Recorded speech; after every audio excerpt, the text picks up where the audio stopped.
Hello there everyone.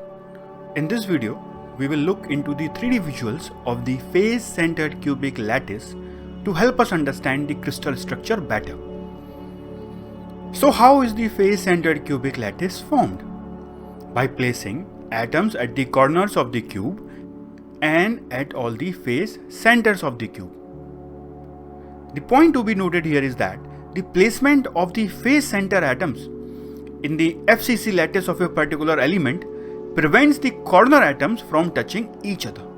However, the atom at the face center do touch all the adjacent corner atoms and the adjacent face center atoms.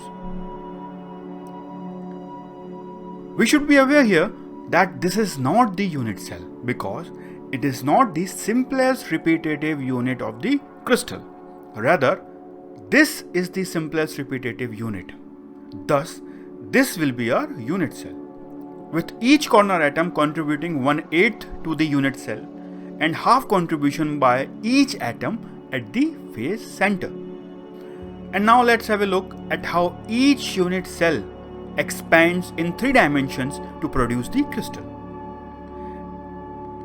And this is our face centered cubic crystal arrangement, also called cubic closed packing CCP lattice.